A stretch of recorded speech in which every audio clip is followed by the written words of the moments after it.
Hello दोस्तों, जय श्री राम। कैसे हो आप लोग? दोस्तों, आज मौसम बढ़िया है। सुबह 7 बजे का टाइम है और हल्की हल्की हवा चल रही है और हल्की हल्की गुनगुनी धूप भी चल रही है। सूर्यदेव जी आ गए हैं। और आपको हमारा पौड़ी गढ़वाल उत्तराखंड का वीडियो कैसा लगा आप कमेंट में ज़रूर बताइए। और पौड़ी गढ़वाल का हमारे जितने भी धार्मिक स्थल हैं, सिद्धपीठ हैं, हमने आपको पौड़ी गढ़वाल वाले वीडियो में बताया। आज आपको हरिद्वार का दर्शन कराते हैं। हरिद्वार के बारे में जितने भी धार्मिक स्थल हैं उसके बारे में बताते हैं। तो सबसे पहले हमारे गणेश जी को नमन और सूर्य देवता को भी नमन कीजिए। ओम सूर्यदेव नमः। और बद्रीनाथ है, हमारे बद्रीनाथ धाम है, विष्णु भगवान जी को नमन, बद्रीनाथ जी को नमन। और केदारनाथ जी हमारे भोले शंकर जी का स्थान है कैलाश पर्वत पे। सारे उत्तराखंड में भोले शंकर जी का धार्मिक वो पूरा निवास है, उनको भी प्रणाम। और माता नंदा देवी, ज्वालपा देवी, माँ भगवती, दीवा देवी, सारी देवियों को नमन, माँ सरस्वती को नमन। और सभी देवता, सभी पंच देवताओं को नमन। और आज हरिद्वार के बारे में बताते हैं। हरिद्वार में कितने सिद्धपीठ हैं। हरिद्वार में दोस्तों सबसे पहले है गंगा जी है। गंगा जी आपको पता है कि गंगा जी आई है, गौमुख से निकली है। और गंगा ऐसे नहीं निकली है, उसमें भी काफ़ी तपस्या करनी पड़ी है, ऐसे नहीं निकली है। और गंगा जी आप गंगा जी नाम इधर देवप्रयाग से पड़ता है। गंगा जी का मूल स्रोत जो है उत्तरकाशी से है, ये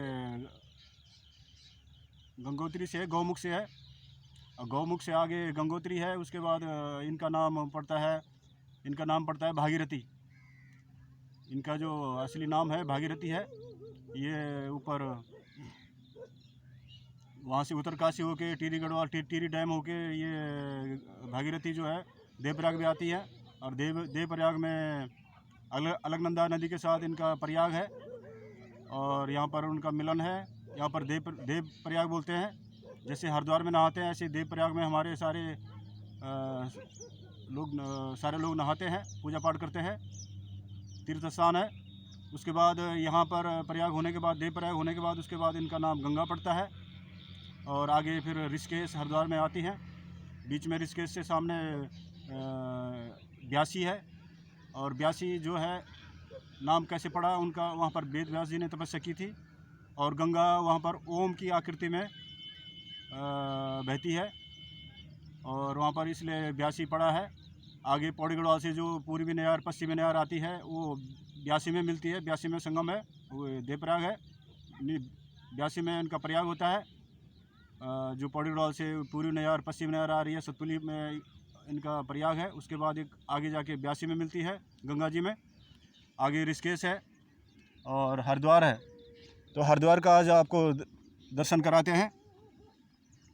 हरिद्वार में गंगा जी है, हर की पैड़ी है और मनसा देवी है, चंडी देवी है।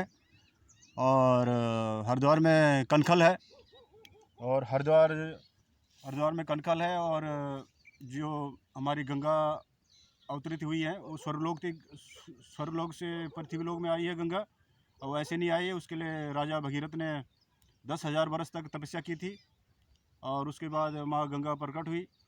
और उसके बाद इतना गंगा जी का वेग था कि भोले शंकर जी ने अपने जटाओं में उनको घुमाया और उनका वेग शांत करके फिर आगे आगे भागीरथ निकले और पीछे पीछे गंगा उनके साथ चली। हरिद्वार तक भगीरथ जी आए क्योंकि हरिद्वार उनका जो गंगा प्रकट करने का मूल सिद्धांत था उनका हरिद्वार तक ही था। क्योंकि उसमें एक कहानी है, कथा है, आपको वो सुनाते हैं, तो कथा सुनिएगा। आपको बीच बीच में मैं खेतों का भी लाइव दे रहा हूँ। ये आज इसमें गोभी लगेगी और ये शानदार पेड़, ये मूली लगी हुई है, इसमें भी गोभी लगेगी। ये मूली के खेत है, शानदार खेत मूली के। और दोस्तों उसके बाद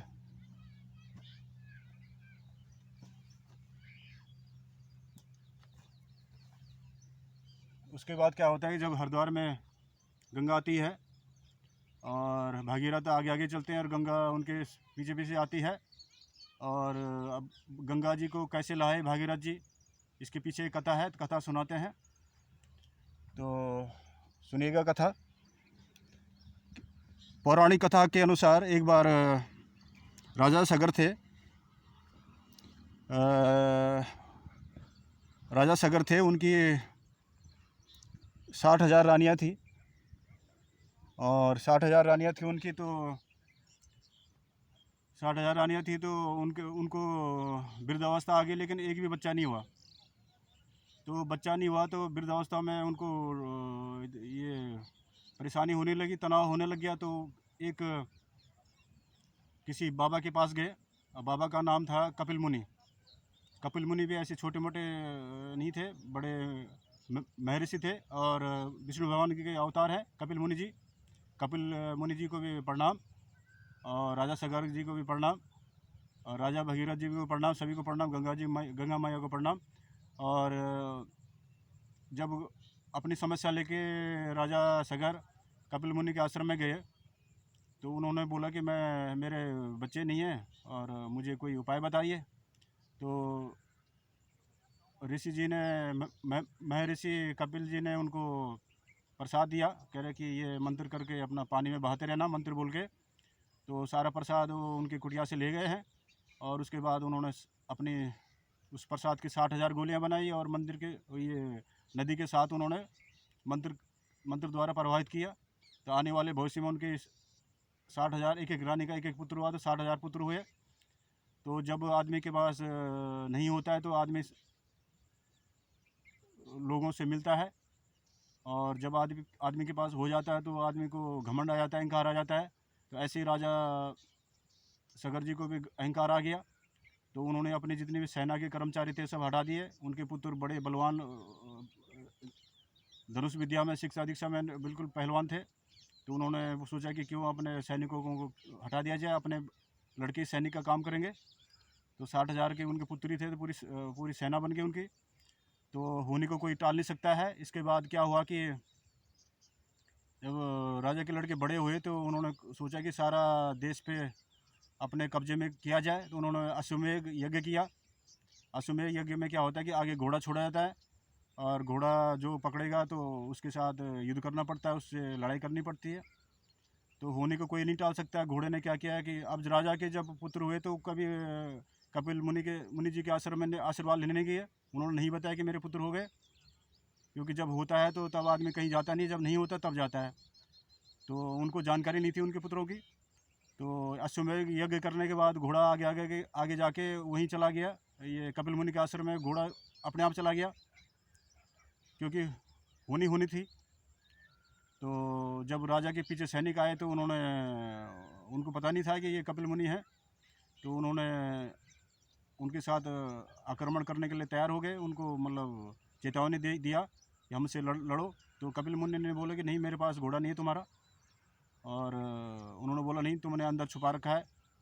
तो उनकी लड़ाई होती है। अंत में जब मुनि जी को गुस्सा आया तो उन्होंने शराप दे दिया कि जाओ तुम पत्थर बन जाओ। तो वो जो एरिया है वो हरिद्वार में हुआ था। ये कहानी कपिल मुनि का आश्रम हरिद्वार में था पहले से, तो हरिद्वार की घटना है। तो सारे पत्थर बन गए, पत्थर ऐसे ग्रेनाइट वाले जो पहाड़ में होते हैं, बड़े बड़े बोल्डर बन गए सारे 60,000 पुत्र। तो जब काफ़ी दिनों तक पुत्र वापस नहीं आए तो राजा सगर को चिंता होने लगी। उन्होंने जासूस अपने गुप्तचर भेजे, कहीं पता नहीं चला। अंत में पता हुआ कि यहाँ तक आए थे घोड़े, और इसके बाद का पता नहीं है। तो फिर वो फिर अहंकार के करने के बाद फिर आप लाइन पे आ गए। जब आदमी के पास नहीं होता है तो तब आदमी ऋषि मुनि के पास जाता है। तो ऋषि मुनि के पास आए कि मेरे पुत्र 4 महीने से लापता हैं, तो कहीं मिल नहीं रहे, ना जीवित मिल रहे हैं ना मुर्दा मिल रहे हैं, कुछ पता नहीं चल रहा है। तो उन्होंने बोला कि उन्होंने कहानी सुनाई। तो उन्होंने बोला कि मुझे पता नहीं था आपके बच्चे हैं। उन्होंने तो मेरे से गाली गलौज किया है, जो भी अंट संट बोला है। तो ये हैं आपके बच्चे, जो पत्थर दिखाए उन्होंने, ये है आपके 60,000, करे गिन लो। तो राजा को यकीन नहीं हुआ। फिर उन्होंने देखा संख्या काफ़ी थी, तो उन्होंने लगा कि मुनि कह रहे हैं तो कपिल मुनि कह रहे हैं तो सही होगा। तो अब उन्होंने बोला कि अब क्या करें, ये ना मनुष्य है ना ये पितर है, ये तो पत्थर है। तो उन्होंने बोला, उनका मुक्ति का कारण पूछा। तो कपिल मुनि ने उनको बोला कि इनका मुक्ति का एक इलाज है कि तपस्या करनी पड़ेगी। आपके जाके प्रसाद जो है एक ही रानी को खिलाना, जो आपकी अच्छी रानी है, और सबको मत खिलाना, और वो बच्चा तपस्या करेगा तो तभी इनको मुक्ति मिलेगी। तो उनकी आने वाले टाइम पे उन्होंने एक रानी को प्रसाद खिलाया तो एक बच्चा हुआ। तो उन्होंने भी तपस्या की हिमालय में जाके। तो कोई हिमालय में पूरा बर्फ़ से ढका रहता है, तो कोई तपस्या में ये सफल नहीं हो पाया, क्योंकि वहाँ हर कोई नहीं रह सकता, और तपस्या काफ़ी भयंकर होती है, बर्फ़ में रहना पड़ता है, और काफ़ी माइनस ठंडा इलाका है। तो ऐसे करके 4-5 पीढ़ी के लोग नहीं कर पाए, एक एक बच्चा होता था, नहीं कर पाते थे तपस्या। अंत में उनके पीढ़ी में 5-6 पीढ़ी के बाद राजा भगीरथ पैदा हुए। तो उन्होंने 10,000 वर्ष तक तपस्या की, और उसका मतलब मेन मुद्दा ये था उसका कि मेन टारगेट ये था कि जो उनके जो दादाजी लोग हरिद्वार में कनखल में जो पत्थर बने हैं उनको मुक्ति दिलाना था।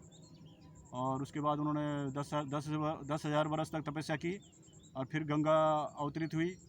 और गंगा को इसलिए भगीरथ आगे चले कि उनका टारगेट था हरिद्वार में अपने पूर्वजों को तृप्त करना है, उनको मुक्ति दिलाना था। तो इसलिए भगीरथ आगे चले, पीछे गंगा आई, और हरिद्वार में जैसे वो पत्थरों पे गंगा छूती है तो उनको वो फिर 1 सेकंड के लिए जीवित होते हैं, और उसके बाद उनको मनुष्य से पितृलोक में चले जाते हैं, मुक्ति हो जाती है, मतलब उनको जो है स्वर्गधाम हो जाता है, तो उनको मुक्ति मिल जाती है और उनका काम पूरा हो जाता है। उसके बाद गंगा जब एक बार पृथ्वी में आ गई तो फिर तब आप लोगों के सामने है, आप लोग अपने पाप धोने जाते हो वहाँ पर। और हमारी गंगा जो है पहले से ही है, तो जो भी आशीर्वाद लेने जाता है सबको फल मिलता है। तो आप भी नहाइए। और वहीं पर जो कनखल में जो है राजा दक्ष का भी जो है ये मंदिर है, जो सिरकटी उनकी मूर्ति अभी भी लगी है दक्ष चौक में, आप देख सकते हैं अभी हरिद्वार में। और ये कहानी है अभी हरिद्वार में, आप देख सकते हैं कनखल है, और मंदिर भी हैं, बहुत सारे हैं, बहुत अच्छे अच्छे मंदिर हैं, और मूर्ति भी है। वहाँ पर पूजा पाठ की जाती है। जो दक्ष प्रजापति थे वो भोले शंकर जी के ससुर थे, और आपको उनकी कहानी भी, कथा भी याद होगी कि भोले शंकर जी ने उनका सिर उनकी लड़की सती थी, और सती भोले शंकर जी की वाइफ थी। तो जब भोले शंकर जी ने उनको पृथ्वीलोक में दक्ष ने जब यज्ञ किया था तो भोले शंकर जी को नहीं बुलाया। तो भोले शंकर जी नहीं बुलाया तो सती माता जबरदस्ती आ गई बगैर बुलाए। तो उन्होंने देखा जब पति का अपमान हो रहा है तो वो फिर अग्निकुंड में समा गई। उसके बाद भोले शंकर जी ने अपने दूध भेज के वीरभद्र जी को वहाँ उनको विध्वंस किया, और राजा दक्ष का सिर काटा। अभी भी वो सिर कटा हुआ सिर चौराहे वो मंदिर पे लगा हुआ है, बाहर पूजा पाठ होती है। तो ये कहानी है हरिद्वार की। हरिद्वार में मनसा देवी है, चंडी देवी है, दुनिया भर के मतलब मंदिर हैं, धार्मिक स्थल हैं। और रहने खाने के लिए आप रेल से जा सकते हैं, और ट्रेन से जॉली ग्रांट है आगे ऋषिकेश में हवाई अड्डा, वहाँ से भी प्लेन ले सकते हो। और बस से टैक्सी से जा सकते हो। यहाँ दिल्ली से नेशनल हाईवे 56 है, बड़ा शानदार रोड है, 3 घंटे में आपको दिल्ली से हरिद्वार पहुँचा देगा, बहुत शानदार बना हुआ है। और आगे आप हरिद्वार का दर्शन कर सकते हैं। अगर यात्रा पे या 4 धाम यात्रा पे जा रहे हैं, 4 धाम यात्रा में खुल गई है, अगर 4 धाम यात्रा में जाते हैं तो पहला पड़ाव आपका हरिद्वार है। हरिद्वार में रहिए, 2 दिन रहिए, और ये सारे मंदिर घूमिए। बहुत सारे धार्मिक स्थल हैं, धर्मशाला है, फ्री सेवा भी है, आप खाना पीना भी फ्री है, रहने का भी फ्री है, और होम स्टे भी है, होटल भी है, जैसे आपको जैसे रहना है आप रह सकते हैं। ऋषिकेश में भी है ऐसे ही, और पौड़ी गढ़वाल में भी ऐसे होम स्टे हैं, कोटद्वार में अंदर भी सारे होम स्टे हैं। खाना पीना अपना लोकल दाल चावल खा सकते हैं, ये रोटी सब्जी अपने लोकल जो सब्ज़ी होती है बहुत टेस्टी होती है, दाल वूल सब टेस्टी होती है। तो दोस्तों ये हरिद्वार का आज का हरिद्वार की हमारी ये कथा है, और धार्मिक स्थल के हरिद्वार के बारे में बताया। ये कैसा लगा? आगे सीरीज़ हमारा थोड़ा आगे बढ़ती रहेगी, ताकि आपको माइंड सेट होता रहेगा, और आप जो 4 धाम यात्रा प्लान कर रहे हैं उसमें आप इन जगहों घूम सकते हैं। और आप घूमिए, आपका उत्तराखंड में स्वागत है, और हमारी ये सीरीज़ आगे चलती रहेगी। अगला सीरीज़ हम टिहरी गढ़वाल का बनाएंगे, फिर रुद्रप्रयाग का बनाएंगे, फिर चमोली गढ़वाल का बनाएंगे, फिर उत्तरकाशी का बनाएंगे, 4 धाम का बनाएंगे। आपको सारा रूट बताएंगे और जितने भी धार्मिक स्थल हैं, सिद्धपीठ हैं, सबको हम कवर करेंगे और आपको बताते रहेंगे। आगे हम नैनीताल का बनाएंगे, पिथौरागढ़ का बनाएंगे, अल्मोड़ा का बनाएंगे, उसके बाद चंपावत का बनाएंगे और आगे हम उधर उसका नैनीताल का बनाएंगे, रामनगर का बनाएंगे, सबका बनाएंगे, कालाघाट का बनाएंगे। तो सारा हम जितने भी धार्मिक स्थल हैं और जितने भी 13 ज़िले हैं उत्तराखंड में, सबका हम बनाएंगे। क्योंकि देहरादून मंसूरी तो हर किसी को पता है, लेकिन अंदर भी बहुत कुछ है, तो हम सब कवर करेंगे। तो यहाँ तक देखने का बहुत बहुत धन्यवाद, आप सभी का आभार। और हमारा वीडियो कैसा लगता है लाइक ज़रूर करें, कमेंट ज़रूर करें और शेयर करते रहें, सब्सक्राइब भी करें। और एक बार सबका बहुत बहुत धन्यवाद, यहाँ तक देखने का बहुत बहुत धन्यवाद, आभार। जय भारत, जय उत्तराखंड, जय हिंद।